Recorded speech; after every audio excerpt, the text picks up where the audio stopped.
Well, shucks. Happy New Year. So, trying to get a few things done today, and I'm going to call this one a win. Man, did it suck. I think it's taken me about 5 years, actually. If I go over here and walk through the shop, we're not working right now, so it's really quite the disaster, but I notice there may be a few extra DR forks that we can do something with. Out of the scrap pile, let's grab this thing and excuse the mess. We go over here where everything is supposed to be happening and nothing is happening. See what we could do.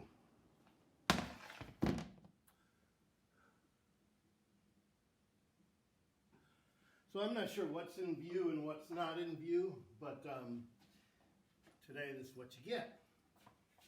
So I got an old fork here I want to go through for our new member on the on our cool thread. See what happens. As always, when we loosen these things, the damping rod wants to spin.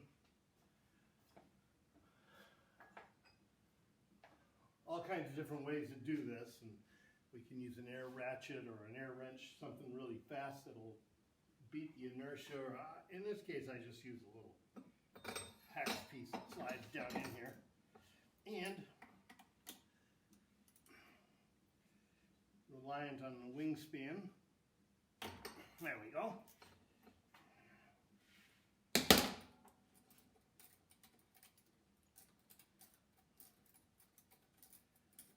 Pull out the bottom bolt. And we want to look out for, there's a crush washer down in here. We don't want to forget that thing.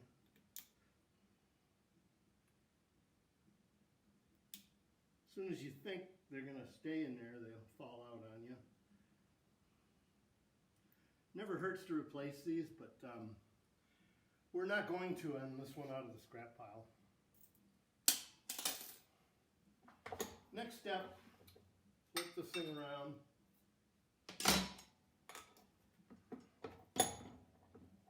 Handy dandy vise. We got some rust and other crap on our clip. Yeah, it's in there pretty good.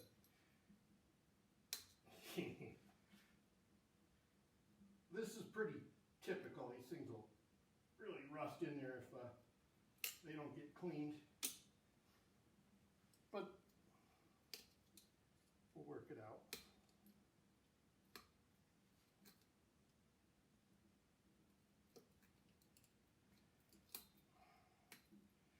All right, there's a little spring clip. Those are retaining the seals. The outer one here being the dust seal, the inner one being the oil seal.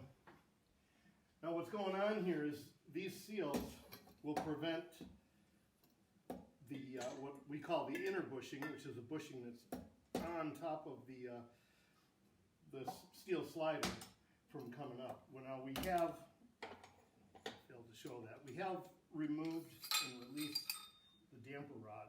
So this is the damper rod, and on the damper rod is a top out spring, which just makes it not clunk.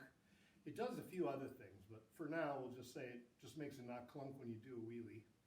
And as you'll notice, there's no other pieces on here at this point. So right now, besides leaking oil all over the floor,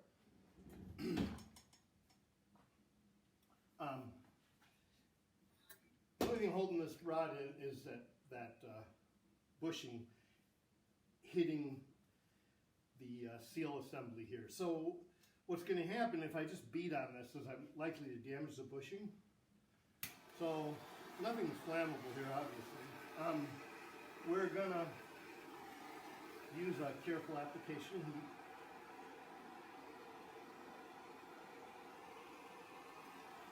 We don't need a lot. I like my calibrated finger thermometers tell me that when I can kind of do that, and it's, yeah, I'm probably almost at 150 degrees there, but I would say 140. But if we get around 150 and under 250, it won't hurt those rubber bits at all. I'll let some soak down a little further. That's Boss, the Wonder Dog. And now I can kind of use this like a slide hammer. I prefer to hold both pieces in my hand. And a couple little slams and we're out. So some of this still at 120 degrees. Well, let's take a look. We've got a dust seal, and it's on there at the moment. It's kind of stuck together, growed together. There we go. A dust seal, oil seal, a washer. We always like to put the punch burr side down towards the bushings.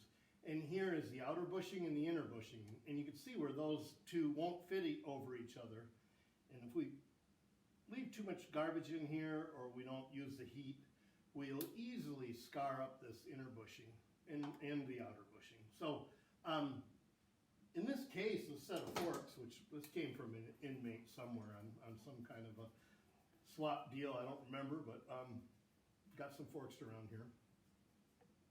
That bushing comes right off just by splitting it. This one will come off. Now, what I don't want to do if I ever want to use them again is to pass these seals over the sharp edges here. What I'm going to do, because I am never going to use these again, I'm going to slide this off and just throw that over here.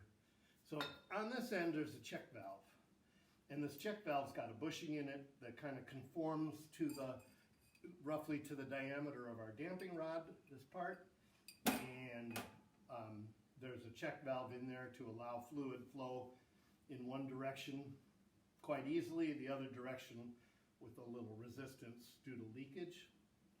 And we'll forget about that.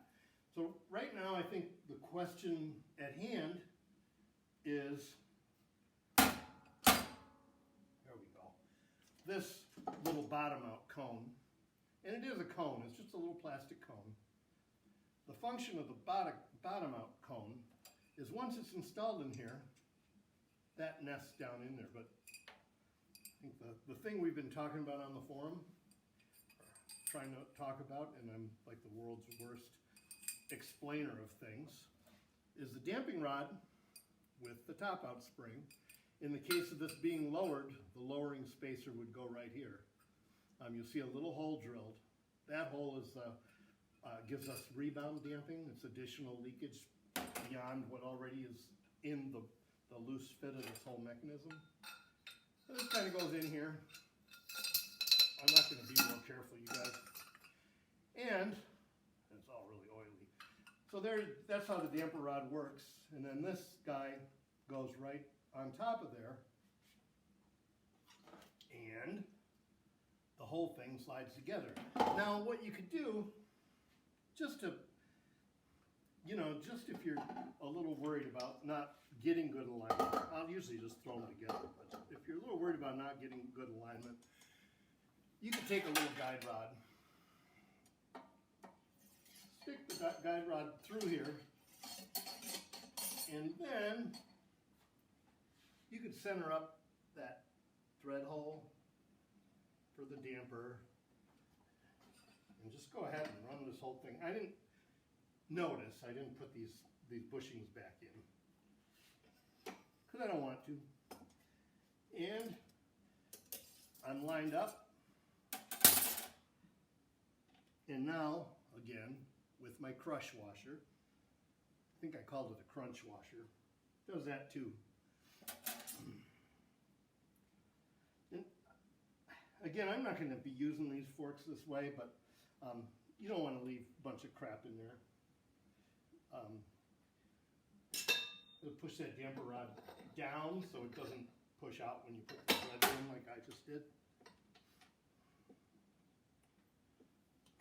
Thread it back in.